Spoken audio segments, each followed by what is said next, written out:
Well, I believe that we're the change. Even if I'm only one, I know that I can lead the way. Cause I've seen it and I've been there, had to face it the hard way. What's up, everyone? It's your girl, Rena. We are back with another elevated episode. I have a very special guest today. His name is Dez, a man of many, many traits. We're gonna get into it very soon. But first, I do wanna give a special thank you to Grail Art House for allowing me to use their space today.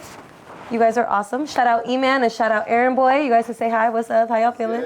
Hey, thank you. And also, thank you for forming this connection with me. So you work here in the art house as well. You want to tell me a little bit about that? How did you get into, like, I know you're a painter, but I don't know too much about you. I look at your page a little bit, but yeah, like, let the audience know, like, who you are and all those good things. So I go by Dez. My name is David Zambrano.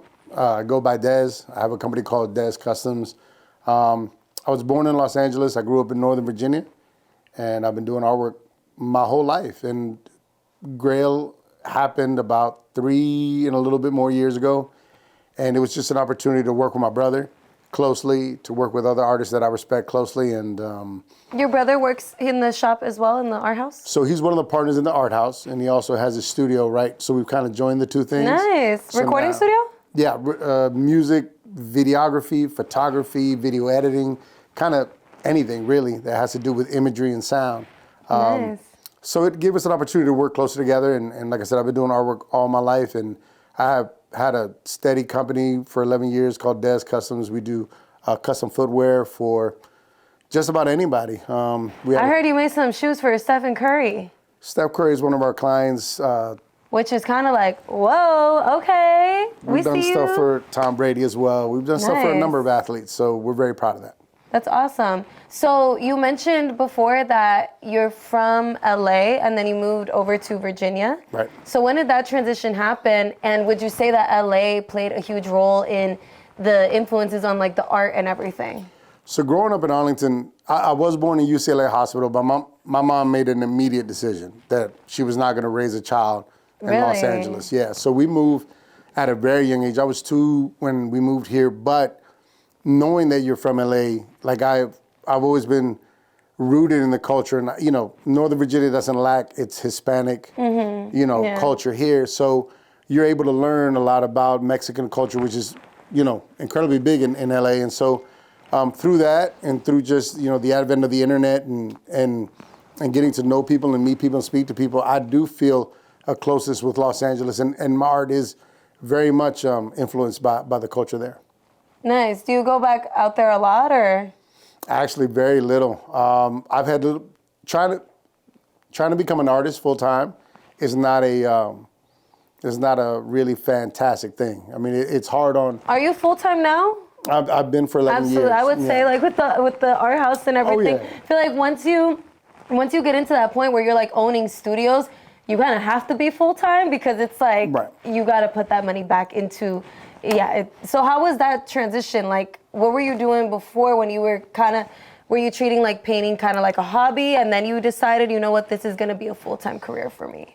So artwork has always been, I've been passionate about it since I was a kid. Like, what do you want to grow up to do? So I would write artist. But it's a hard road, and it's not an easy road, and anybody that believes it is, there's a lot of bumps and bruises. But I've had every job you could think that a Latino person can have. Like, I've got everything. Let's talk a little bit about that, because as a Latina myself, I've had a lot of different jobs and positions too. I feel like I've worn a lot of hats and I've gone through a lot of lives at this point. But I'm in that place now. I'm 24, where I'm really finding my voice and who I want to be, and I'm honing into that deeper, which is really, like, the music. So how has that been for you you said you're from Ecuador? Mm-hmm. As a Ecuadorian from LA, now being in not Nova, but Virginia, how has that been, like, working all these jobs and now being a full-time painter? Do you feel like, for me, it's been hard to let go of certain positions I was in the past because I felt like I had to stay there and do those things, and now I'm fully embodying who I really want to be? Having all those experiences helped to really shape me, and it gives me a greater appreciation of where I am now.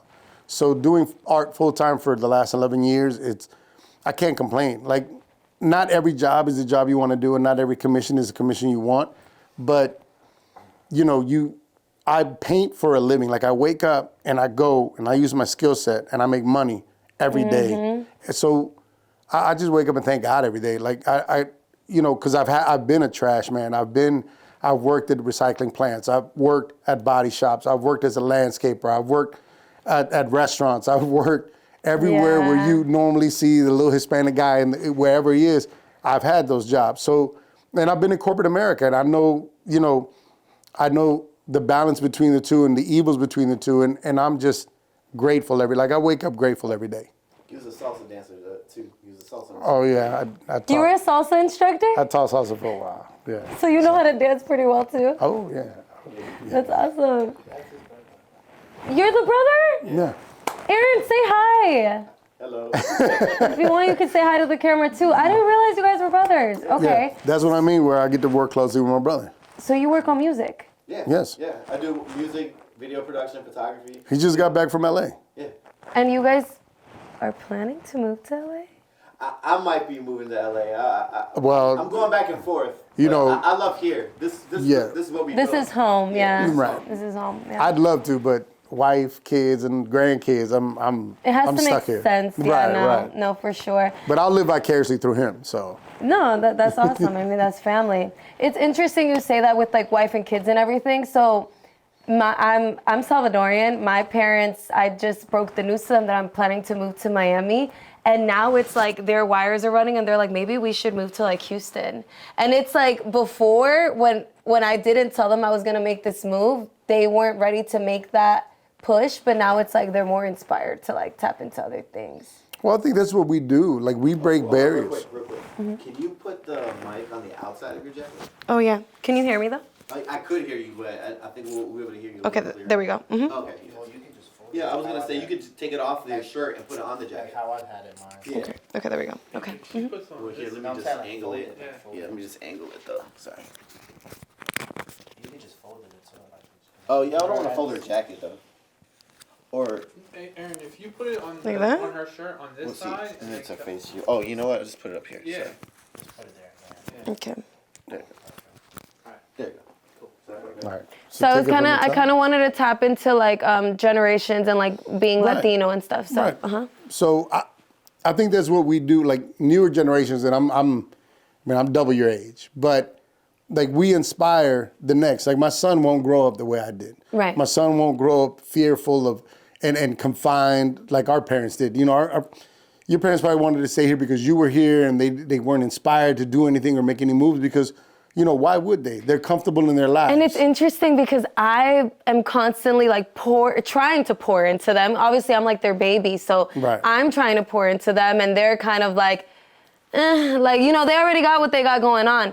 But now that it's like the time is coming that I'm getting ready to go, I hear their conversations, and they're like, you know, it seems like, you know, our daughters are leaving, so like maybe we should move to Texas or something. And I'm like, where was this energy like a month ago when I was telling y'all we should do all these things? But okay, like, all right.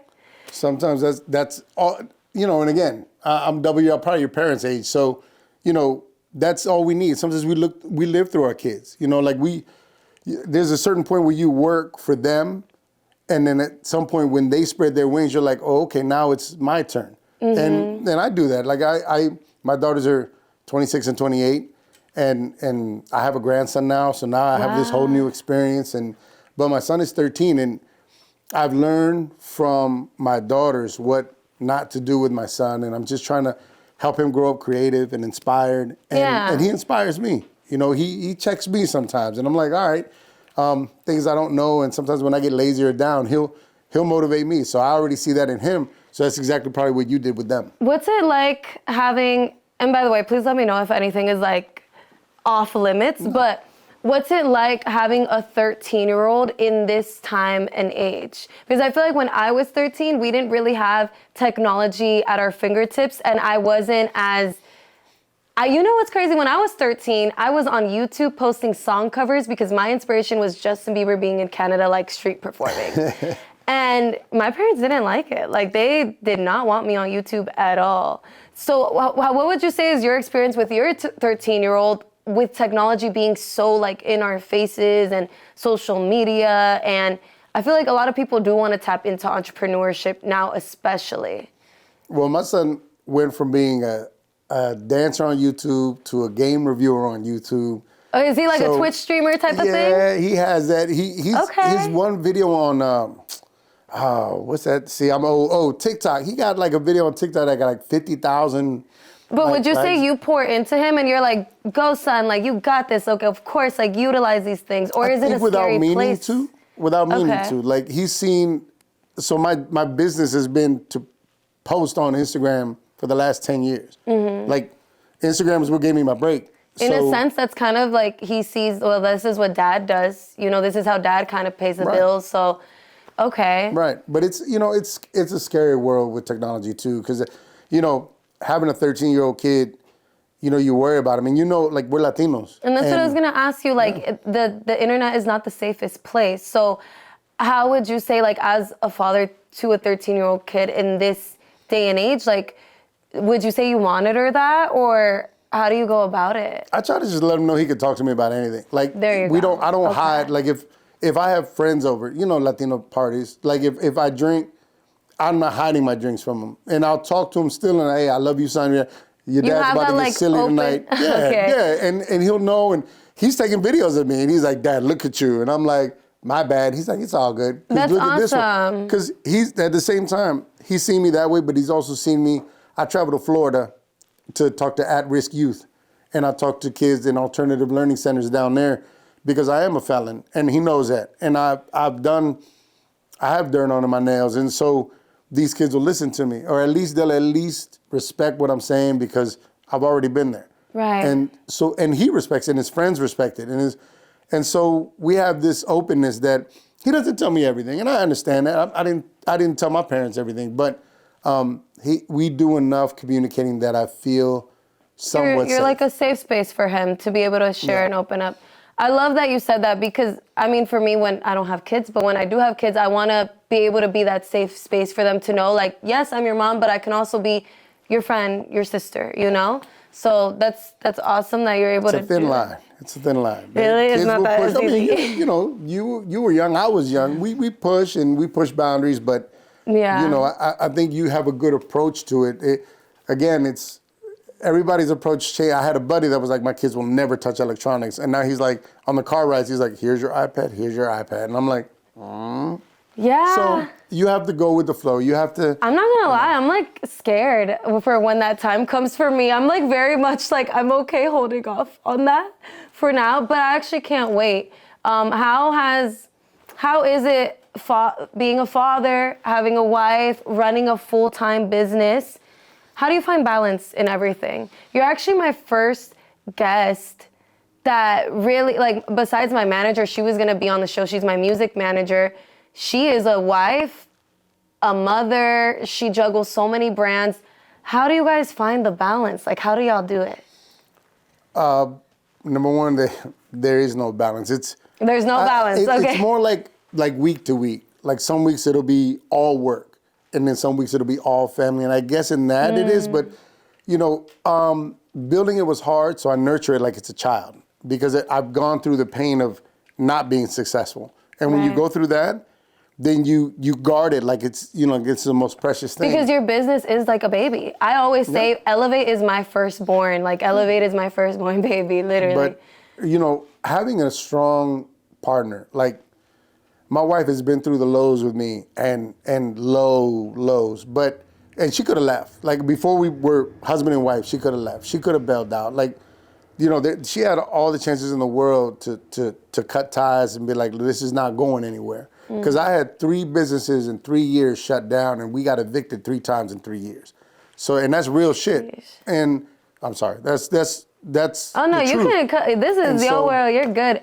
But, wow, thank you for being so open and vulnerable. I mean, it's that's real. People need to hear that. People need to hear that because people think, oh, okay, I'm a good artist. I can draw. I can paint. I'm gonna get out here and make it. And then you fall on your ass, and these kids don't know, don't know where to go or don't understand defeat, and then give up. And it's not about those 3 giving up. businesses, were they all art focused as well? They were all art related in one way, shape, or form. One was a custom car paint. One was a t-shirt shop, and then back to the custom car paint. And then they all So fail. trials and tribulations. I always tell people, the more you fail, the more successful you're gonna become. Like, you know, it's interesting because I've always, the way I was raised, it was like, don't do that. Like, what if it doesn't work? Like, what if you fail? Where I'm at now, I'm like, it's okay if I fail. I need to fail because that's how you learn and that's how you're able to overcome and become better at what you're trying to do. Now you're on your 4th business, right? Yes. It's running successfully. It's doing amazing. We have a lot of creatives that tap into the show. So I use this platform as a way to encourage them as well. So now you're on your 4th business. You had a car one, you had a t-shirt, car painting, t-shirt. What was the 3rd one? Back to car painting. Back to car painting. You no longer do car painting? I do. It's do? one of the facets of what I do now. Okay. So with your business model now, obviously you don't got to go super deep into it, but with the business model that you have now, it's running successfully. What would you say you did differently this time that made it more successful than the last 3? I didn't push. You just flowed. Yeah, so I had actually decided to kind of just put art as my love and passion that I would do on the side. So I had a full-time job, I had a regular job, I was going to work 9 to 5, and I had pretty much just decided, you know, this will be my life and art will be for me. But so I kept sharp because I kept painting. And then an opportunity presented itself, and that's the thing, right? So everybody says, if there's the one nugget that I can give out, the one gem I can give, everybody says, oh, if I only had a chance. And then they're given that chance and they fall on their ass because they weren't ready for it. Because all they wanted was the chance and they focused on the chance, but they didn't focus on what it takes to be prepared for that chance. You need to build yourself. So when the opportunity presents itself, you need to be ready. Exactly. So okay, so you were still building yourself, even though you were working this stable 9 to 5. 9 to 5. Okay. And then we went out to SneakerCon, and the first ever Ace of Customs, we won it. Wow. I say we as me and the partner I had at the time, and that changed the scope. I asked for 2 weeks off of my job, and I never went back because it changed the scope of my life from that point on. And for the first 3 years, again, I had gone through the failure. So for the first 3 years, I was like, all right, when this ends, I'll go back to work. You know, when this and then after the 3rd year, I was like, all right, so this is real. So this is a real thing. But again, everybody says, oh, if I only had a chance. And I've been there to give people chances, and they took it fail for and granted fall. or just didn't give their 100%. Or they weren't ready. They thought they were. Yeah. But what it is being ready isn't being sharp at one thing. It's being sharp at everything. It's again, it's building you, but it's building all facets. You have to be emotionally ready. You have to be professionally ready. You have to be talent ready. You have to be execution ready. You have to be dedication ready. All of it. I was working my full-time, before we went to Ace of Customs, my full-time job, when I was making money there, and I was making the same amount of money at night. I would go to my job from 8 to 6, come home by 7:30, eat dinner, work from 8 to 3, and then wake up and do it again. So my job was at night, and my regular job was in the day, and So people won't do that. You treated, so this is what I don't want people to get twisted. Yeah, Dez worked a 9 to 5, but he treated his passion like a 9 to 5. Yep. So yeah, you were making this money 9 to 5, and that was like what was stable, that was your thing. But at the end of the day, I always say, you hustle hard on your passion. Your passion is eventually gonna overcompensate that 9 to 5. So you are a prime example of that. And I was gonna ask you, what does it take to be ready? Because you said, you know, this is your passion and you kept at it, but you had in your mind, like, I'm gonna keep at it, but I'm gonna give this full throttle, keep at it. Because you could have just been painting for a couple hours after work, but you were pouring into it as if it was a business. I think it takes a little bit of hurt. It takes for you to fall. And a lot of people fear the fall. And so that's why they're not ready. Because they haven't fallen 3, 4, 10, 20, 30 times. Because they're afraid, or they're just simply not ready for the fall, or they can't stand the fall. Some people never even get to open up one shop because they're too scared. So you have to kind of fall in love with the fact that you're gonna fall. You have to fall in love with the bruises. You know how fall in love with the failure. Yeah, people will show you tattoos, okay. and they went through pain to get that beauty, right? Yeah. And they'll be proud of that. But what they don't want to do is they don't want to go through life pains. They don't want to get the life tattoos. The battle scars. Right. They don't want those. But that's the thing I'm most proud of. Okay, I have 3 failed businesses. Not in the last 11 years, I Felon? don't. I'm a felon. Not in the last 11 years, I'm not. And the things that I have now that I take care of and I fight for and I love and I wake up for and I work hard for, all of these things, none of it was given, and that's why I love it so much more. You worked hard for it, and it's yours. It's yours because you worked hard for it. The reason I brought Felon back up is because I also want this platform to show people that even though you may have fallen into something, maybe wrong place, wrong time, whatever mistakes you may have made in the past, or the system maybe went against you, I want to also show people that you can come back from that and still make something for yourself. Do you feel comfortable like touching on that a little bit? Like the Felon story and experience and what you went through? No, I don't mind at all. I was, so I've been in therapy, you know, because I had a dear friend of mine died. Actually, it's been 2 years and 12 days since he passed away. Damn, I'm sorry. And, 2 years and 12 days. And R.I.P. a week after he passed away, I went to the hospital. I had a panic attack. I thought it was a heart attack. And so I started therapy for a while after that, and I discovered a lot of things that, you know, as Latino men, and as sometimes just as people, we don't talk. We don't talk. We get broken by things in our youth, and we just keep it right tell here. anybody about it. You can't heal. You can't heal when you keep that shit right here. You gotta desahogarte. A broken child becomes a broken teenager, becomes a broken adult. And I was poor. My mom, single mom, I couldn't get a lot of stuff. And then I got the opportunity to make money selling drugs, and so I did. And, you know, it was one of those things where it was just me trying to heal the brokenness of being neglected by my father, being abused by my grandmother, being a poor kid in Arlington. I mean, in Arlington, you know what I mean? When you're poor in Arlington, you're poor. Like, you feel poor because you go to school with kids who aren't. And so... Like Columbia Pike, Arlington? Yeah, like that area. I went to W&L, I went to TJ, I went to Yeah, and it's Branch. crazy because you see a gap. You see such a big gap where it's like all these successful white folk doing their thing. There's Pentagon, there's Crystal City, there's all of that, and then there's, you know, South Arlington. So anyways, so it was a lot of brokenness, and it was me trying to heal it with temporary things. And these temporary things, while they felt good at the time, they had no real value. So, you know, but those were my decisions, and you know, I've had to lie on job applications. I've had to hide my past. I've had jobs where I was traveling without permission. Would you say when it comes to, you know, you said you were selling drugs and stuff, I feel like we're all products of our own circumstances. And in a sense, was that what you felt like you needed to do in order to also help your mom financially? No, it was just self-fulfillment, to be honest. You were just kind of messing around. I had already moved out, and it was just healing me. It was healing me. Maybe it was like a way of coping. It was just greed.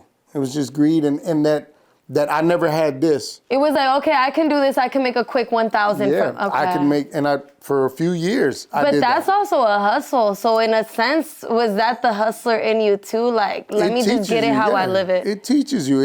And look, that's not a career path. You know Obviously. what I mean? I always tell people too, like, the name of the game is to get out of the game. Like, if that's what you need to do right now to put money on the table, like, I'm someone that's like, I am an empath. Like, I understand that people struggle, and sometimes, like, that's what you got to do. But I mean, you're admitting that it was more so it was just greed. You know, I wanted the things that I had to fill voids that existed from long ago, and that's the honest truth. Like, for me, I didn't need it. I had a good job, but you know, I had really good jobs, and still did it. And it was just simply more. It was having more because I had never had any, and so. And it was a shortcut. And for me, I thought that that's the way the system worked. It was a shortcut. But I learned over time, and it taught me over time that that's not the way the world works. And it doesn't, there's no long, shortcuts are just that. They're short.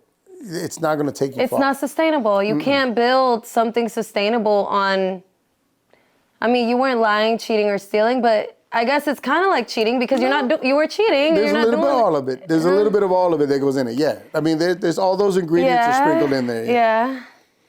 I'm not trying to knock on what you was doing, but I get it. Look, I feel it's the truth. Like, you cheat the system, I'm lying to my mom, like, oh, I'm lying to, at that time, my first fiance's family, they're like, how did you spend this much on Christmas? Like, you literally, and I was like, oh, work is good and I got a bonus. I didn't get a bonus. Like, no, that didn't So exist. do you feel like after all of that, you were a felon, so were you in prison?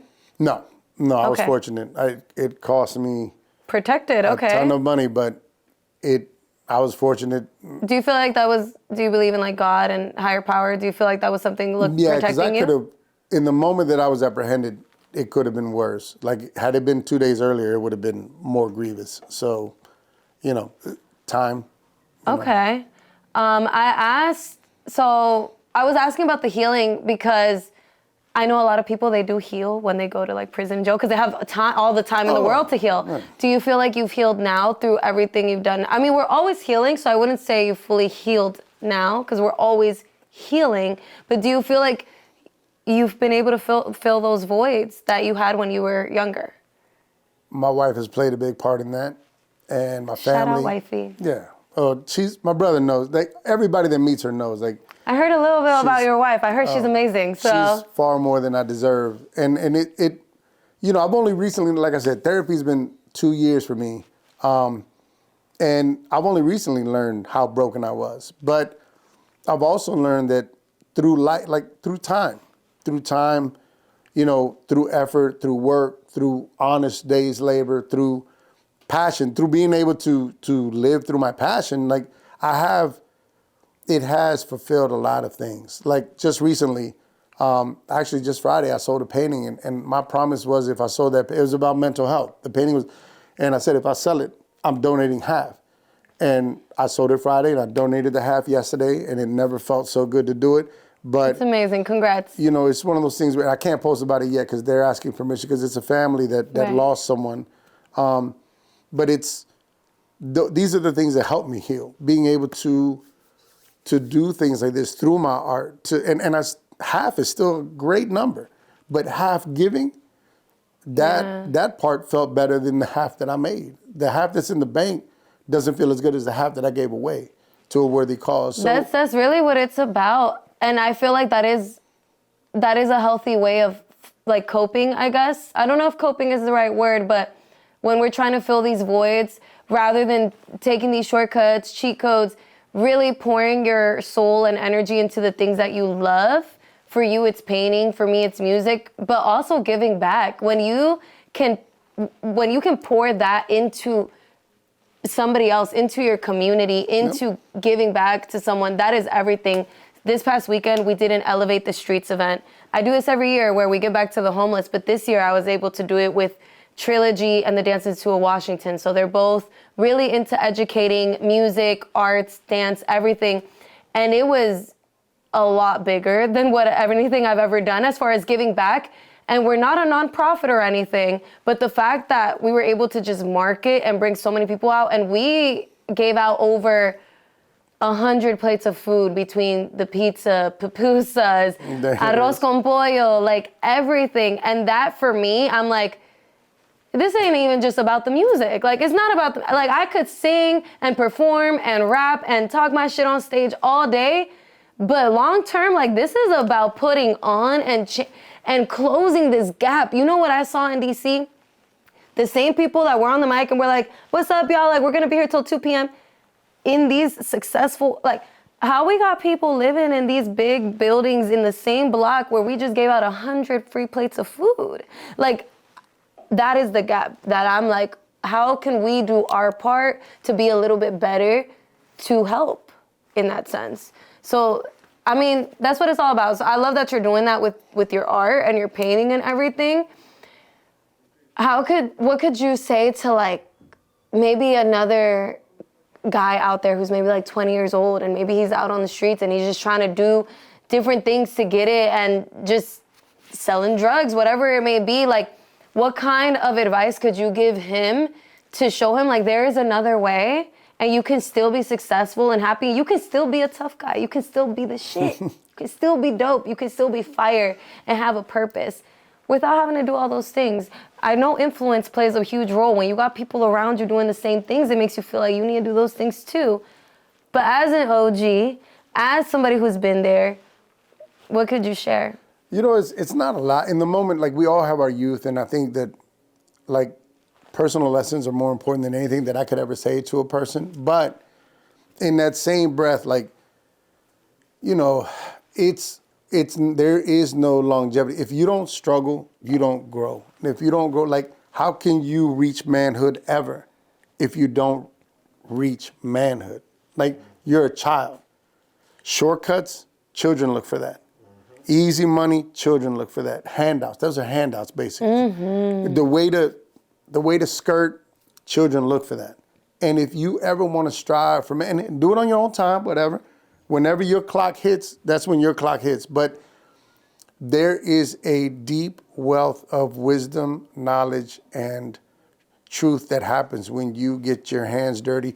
And I don't mean hands dirty, like, you don't have to have a regular job. You're saying you should fail. But you gotta should go through the motions. You gotta go. You gotta try. You gotta work. You gotta earn it the right way, because at the end of the day, there is no longevity in the shortcuts. And again, you know, and same thing, look, women too. Like, if you ever strive to be grown, and you have to look to that. You have to I'm going through those motions right now. Like, I'm getting ready to leave the house that I was born and raised in to go to Miami, and I'm hearing, like, my Salvadorian parents, like, ¿por qué te vas? Like, we have everything here. Like, why? And I'm like, I need to fly. Like, I'm at that point where I'm like, I love you guys, but I need to go. And I'm like, I've never lived fully on my own, and it's very scary, but this is me proving to myself that I can be the independent, successful woman that I want to be. That's the artist in you. That's the artist in you, because as artists, we're fearless. And not always. But sometimes you know, fear does sit there, and I'm like, Rena, go, like, move. But I think when you hit that breaking point where you're like, enough is enough, like, I can't keep cheating myself. Like, I need to do better for myself. And to others, I may be doing fine, I may be great, but to me, it's like, no, it's time for more. It's time for better. That's the artist hunger in you, and that's never gonna leave you. That you're gonna be doing great 10 years from now. And it's never gonna leave you. I'm still gonna wanna keep doing. You're still gonna wanna jump, because it's in our nature to jump. Like, we as artists, none of us take the easy route.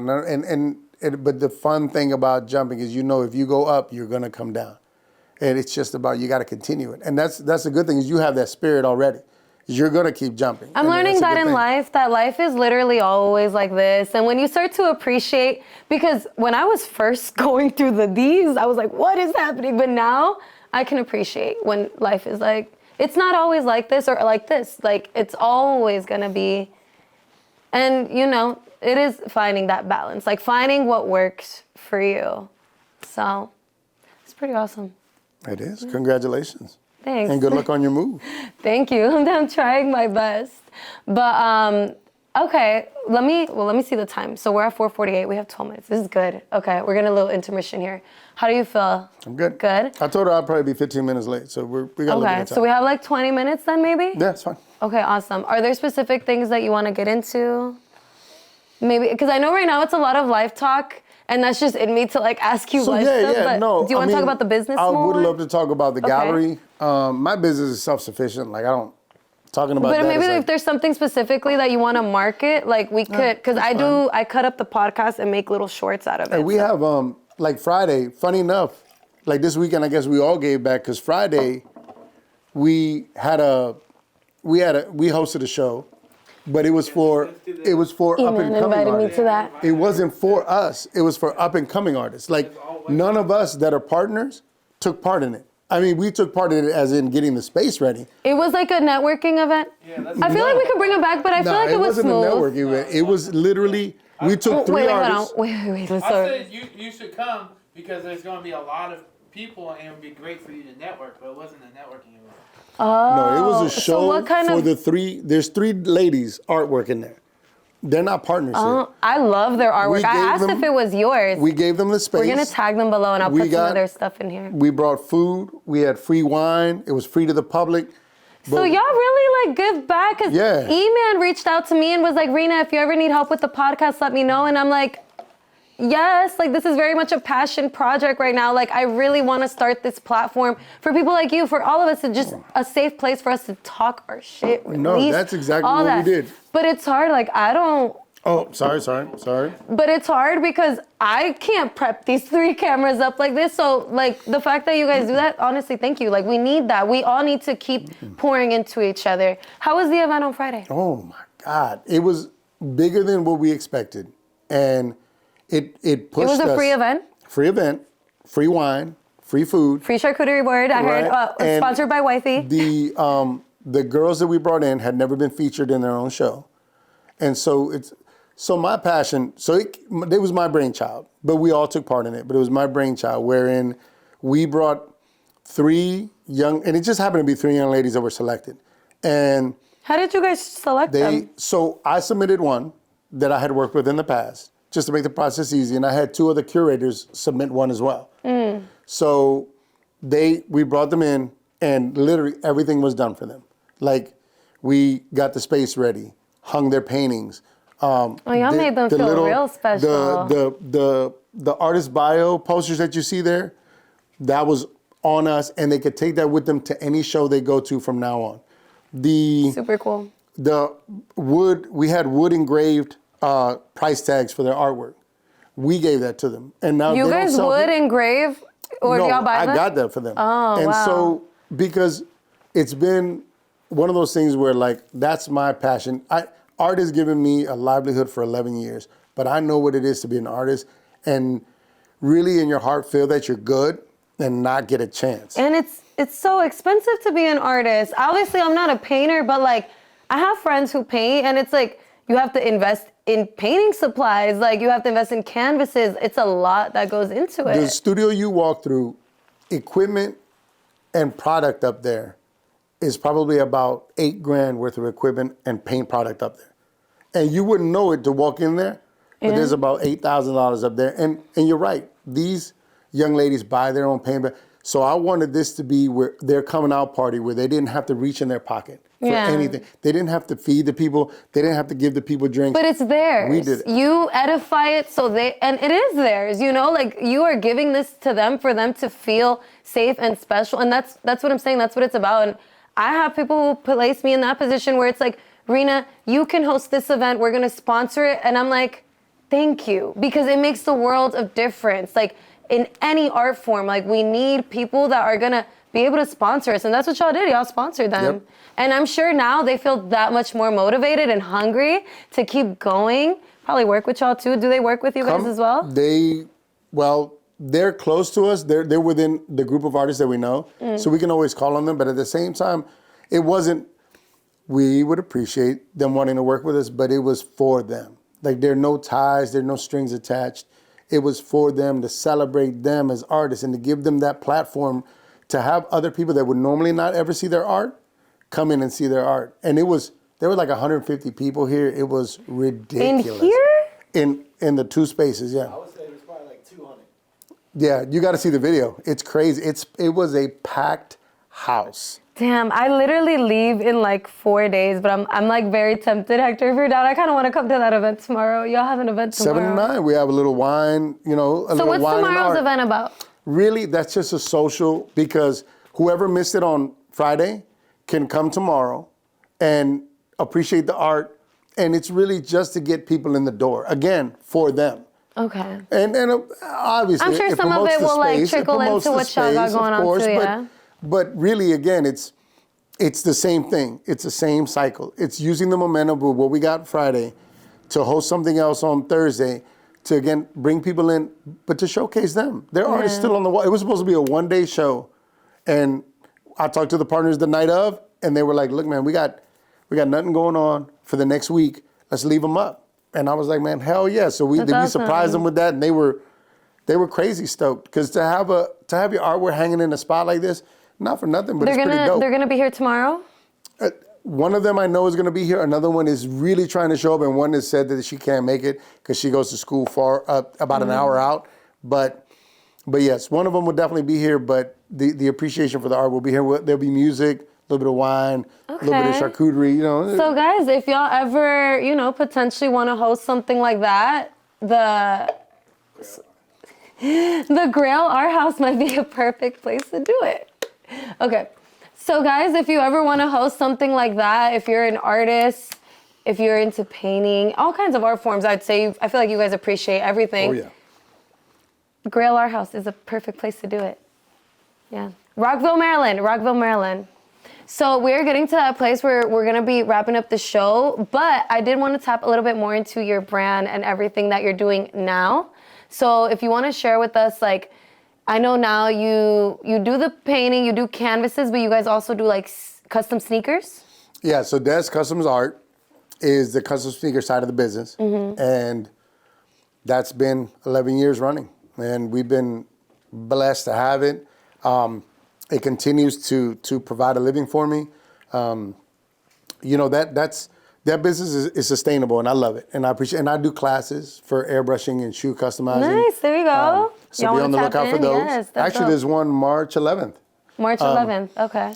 But more than anything, my you know, as you grow, my interest and my passion is shifting more to the art house and hosting events and growing my. As an artist, you never stop growing. I know you know that feeling, and trust me. One day you're gonna be old like me, and you're gonna be like, I'm still trying to get this. I'm still trying to learn this and this. Yeah. And that's the fun part of art. Constantly evolving. Yes. Evolving, and so I'm excited to see, because as their momentum. So Friday, I left here euphoric, and I know my brother, same thing. He left here. And now they want to do more, and he wants to create more, and I want to create more, and all of the partners want to create more. So what that does is that feeds us, like, all right, what's our next collection? How do we come back? And when we have our own show, how do we hit as hard as these ladies did? So, you know, it feeds into one another. It's all energy. A lot of synergy, and so I'm really excited at the growth of the art house, and that's where I'm going to be dedicating a lot more of my time moving forward is to grow the art house, because it is very much a passion of mine, and I love it. It's been home to me. It's been therapy for me. The friend that I mentioned, he was a friend to all of us. He got us the mural gigs during the Black Lives Matter episode and during that election time and all that. We were in D.C. working, and he got us all that work, and he taught us a lot at the same time, and he became really close to my family. And losing him. He was a part of this, and before we ever got to get it off the ground, he passed away. And that's rough. So it's something that we cherish that much deeper. I think because of that fact, there's always that lingering fact. So this is a piece of him as well. Yes, he's definitely in all of this too. Yes. So I think that's another reason why we try so hard, and we're so passionate about building this place as a place where the art community can come and not only enjoy art but participate. You know, you can be here, and we're going to open the doors for you. And if you feel like you haven't gotten a chance, we'll give you the chance. You know, I'm really glad I could make it today and have this conversation with you and be. You know, the last time I was here was a year ago, maybe, for a music video, and it looks like a different space. Like you guys are evolving. We're all always evolving, but I'm really excited to see all that you guys will do, and I'm actually really glad I got to meet you, because I feel like now I have like this safe space too where I can continue building with you guys, connecting. Yes. You better come back and do something here. Absolutely. I'm like, I'm going to come back tomorrow for your event, even though I'm like super crunch time. I literally leave in like 5 days. So you need wine. You need wine anyway. It's crunch during the day, and then. When I tell y'all I have not been sleeping, do you have those moments when you're like, okay, something big is coming and you're just delirious? You're like, I was telling Hector today, I was like, it's like, when you know you're gonna go to the beach with the family in the morning and you just want to stay up all day. Oh, Christmas is coming and you're like, yeah. So like right now I'm like, I'm leaving for Miami soon. I'm like, I just want to work. I just want to connect with people. I just want to see it. Literally have not been sleeping. I'm like super high on life right now. I can appreciate that. I'm old. I need my sleep. I might take a nap today. Yeah. No, for sure. But thank you so much for being here. Thank you for having was me. A great conversation. Honestly, like Appreciate it. I'd love to have your wife on the show too. Oh. She sounds like an amazing person. Man. She's far better than I deserve. You'd be lucky to have her. Absolutely. Oh, well, maybe we can form that connection. I'm like all about, I appreciate everyone, but just learning from you, someone who's gone through so much and all this experience, like I know that someone out there needs to hear this, and they're going to be able to gain a lot of value from it too. I appreciate it. Thank you. Yeah, thank you for means a lot. joining me. Yeah. Thank you. If you could just let everyone know where we can find you, like your website maybe, your ads, things like that. Ooh, at Dez Customs with a Z at the end, not an S. The one with the S is a fake. And Dez the Artist 76, same thing, both on Instagram. Best way to find me. You can contact me directly from there. Yes, and as always, it's your girl Rena with the Elevated Podcast. Thank you guys so much for tuning in. Everything will be linked down below, of course. Thank you guys so much for watching. Till next time. I'm just saying, y'all, if we want to see a change, we gotta be that change. Be better for our children, better for the next generations to come. They're the ones up next, only hope we got left.